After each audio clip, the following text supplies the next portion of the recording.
let's going to the question number 10. The standard cost of certain chemical mixture is as follows. એટલે કે એક chemical માટેનું mixture તમને નીચે આપ્યું છે 40% ઓફ મટીરિયલ એ, એટલે કે મટીરિયલ એના તમે 40% એડ કરો અને મટીરિયલ બીના તમે 60% એડ કરો ને ત્યારે એ મિક્સચર બને છે ને. A standard loss of 10% is expected in production during a period. એટલે ટોટલ તમે કેટલા મિક્સર એડ કર્યું છે 40 + 60, એટલે ટોટલ ઇનપુટ તમે તમારા પ્રોડક્શનમાં ઇનપુટ કર્યું છે 100. હવે એમાંથી લોસ કેટલા પર્સન્ટેજ ગયો છે 10%. તમને ક્વેશ્ચનમાં આપ્યું છે કે 10% આપણો શું છે લોસ, તો એમાંથી 10% માઇનસ કરો એટલે તમને આઉટપુટ કેટલાનું મળે તો કે 90નું. એનો મિનિંગ એવો થયો કે 90નું તમારે આઉટપુટ જોતું હોય તો તમારે ઇનપુટ કેટલા એના કેટલા ઇનપુટ કરવા પડે મટીરિયલ એ તો કે 40. 90નું આઉટપુટ જોતું હોય તો મટીરિયલ બી કેટલું ઇનપુટ કરવું પડે 60. ક્લિયર. હવે જોઈએ આપણે સ્ટાન્ડર્ડ અને એકચ્યુઅલ ડેટા આપણે પહેલાં પ્રિપેર કરવાના છે. આ જ ટાઈપનો ક્વેશ્ચન એક્ઝામની અંદર હશે. Standard actual. During a period there is used means એ ક્વેશ્ચનમાં તમને આપેલા હશે આપણી પાસે છે quantity multiply by price is equal to total cost. તો જે actual used it means actual જે ડેટા તમને આપેલા છે 90 kg of material A and 110 kg of material B. 90 kg એની પ્રાઇસ કેટલી છે 18 રૂપીસ. 110 kg એની પ્રાઇસ કેટલી છે તો કે 34 રૂપીસ. ક્લિયર. એ જ રીતે સ્ટાન્ડર્ડ વેઇટ કેટલું થાય છે તો વેઇટ પ્રોડ્યુસ એટલે કે એકચ્યુઅલમાં કેટલું પ્રોડક્શન થાય છે તમારું 189 kg. આ ઇમ્પોર્ટન્ટ છે તમારા માટે. તો હવે આપણે એ ખબર છે કે મારે 90 kgનું આઉટપુટ જોતું હોય તો એના કેટલા ઇનપુટ કરવા પડતા હતા તો કે 40.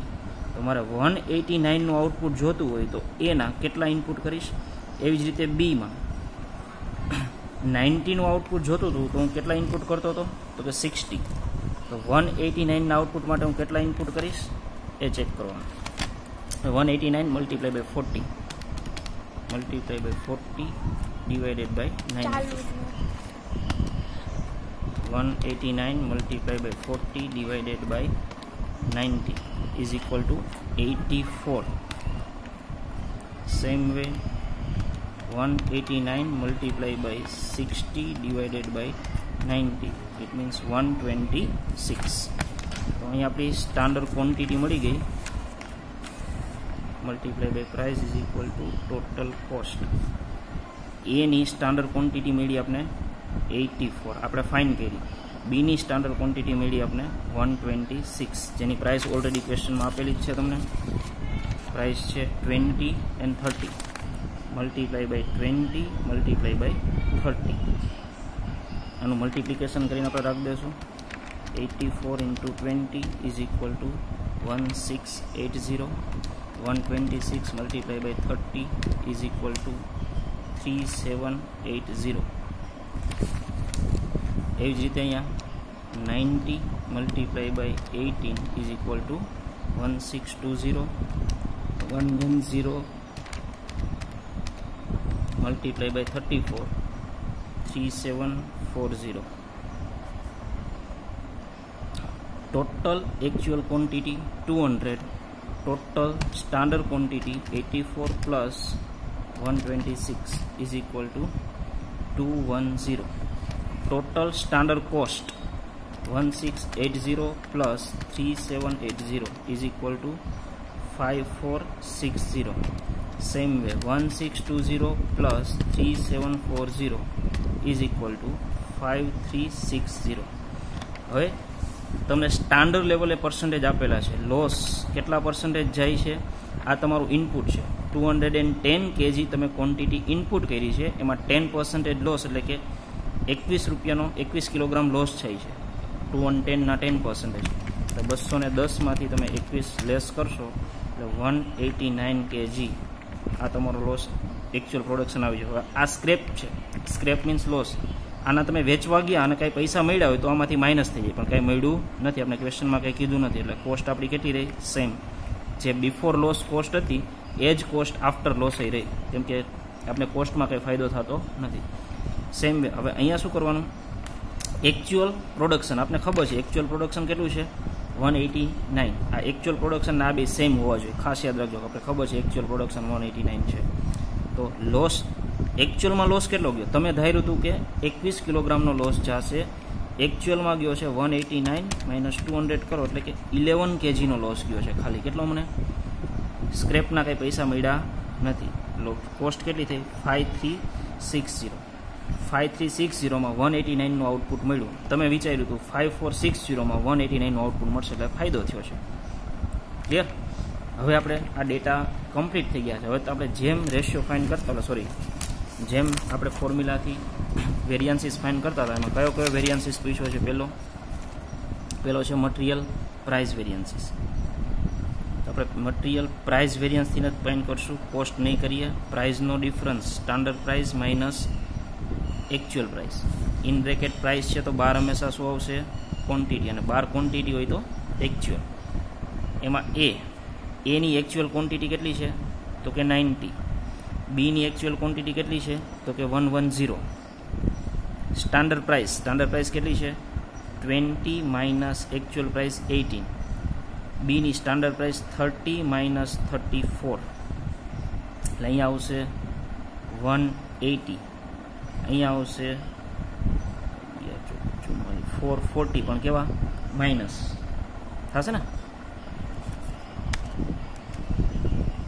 440 માઇનસ 180 આન્સર આવ્યો તમારો -260 માઇનસ આન્સર છે એટલે આપણે લખશું યુ મીન્સ અનફેવરેબલ આને કહેવાય total material price variance total material price variance answer है 260 अनफेवरेबल सेम वे आपणो आंसर आई गयो है जोई ले मटीरियल प्राइस वेरियंस नो answer material price variance 260 unfavourable second variance है आपणो material mix variance second material mix variance नी फॉर्म्युला आपने खबर है तो के revise standard quantity minus actual quantity in bracket quantity है तो 12 प्राइस आवशे अने प्राइस हमेशा स्टान्डर्ड एनी स्टान्डर्ड प्राइस है अपनी पास 20 रिवाइज खबर नहीं पण एक्चुअल खबर है एक्चुअल क्वॉन्टिटी केटली है तो कि 90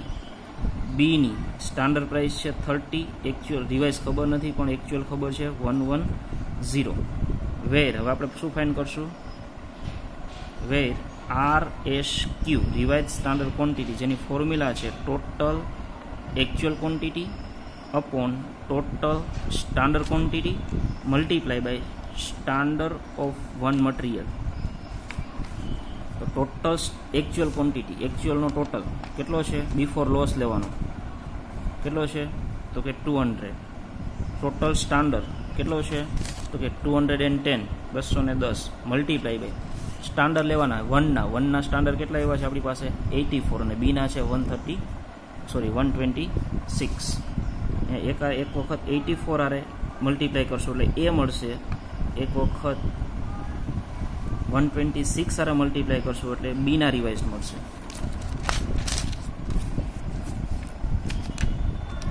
200 divided by 210 multiply by 84 is equal to 78 it means 80 200 upon 210 multiplied by 126 it means 120 તમારા રિવાઇઝ મળી ગયા રિવાઇઝને આપણે અહીંયા મૂકી દઈશું 80 and 120 80 minus 90 એટલે -10 એટલે આન્સર આવશે -200 અને અહીંયા આવશે 10 એટલે કે +300 એટલે ટોટલ આપણો આન્સર આવ્યો 100 અને એ પ્લસમાં આવે છે એટલે ફેવરેબલ એફ લખશું favourable total material mix variance આપણે મટીરિયલ મિક્સ વેરિયન્સ મળી ગયો ક્લિયર ત્યાર પછી છે material yield variance examination point of વ્યૂથી મટીરિયલ ઇલ્ડ વેરિયન્સ ઇમ્પોર્ટન્ટ છે મટીરિયલ ઇલ્ડ વેરિયન્સની ફોર્મ્યુલા છે standard cost per unit up into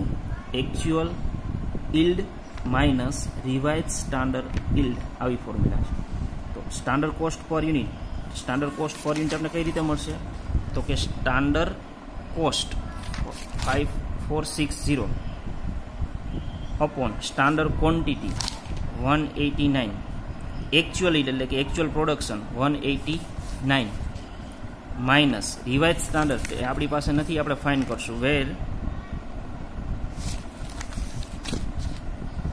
revise standard yield is equal to total actual quantity minus લોસના પર્સન્ટેજ. ટોટલ एक्चुअल ક્વોન્ટિટી પણ કઈ લેવાની? Before loss. ખાસ યાદ રાખજો, બિફોર લોસ ક્વોન્ટિટી હોવી જોઈએ.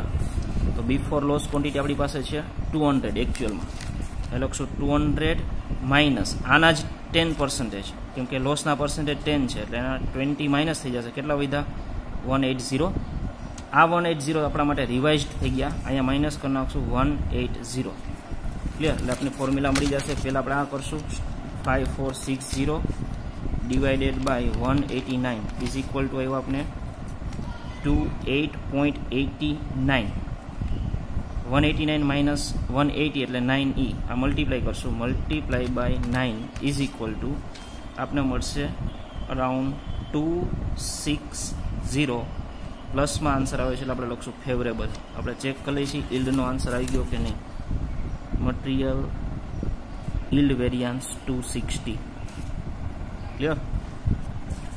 આનાથી વધારે તમારે ફોર્મ્યુલા આવશે નહીં. પૂરું મટીરિયલ યીલ્ડ વેરિયન્સ આવી ગયો, મિક્સ આવી ગયો. મિક્સ અને યીલ્ડ ઇમ્પોર્ટન્ટ છે, બાકી બધામાં કોમન. ક્લિયર?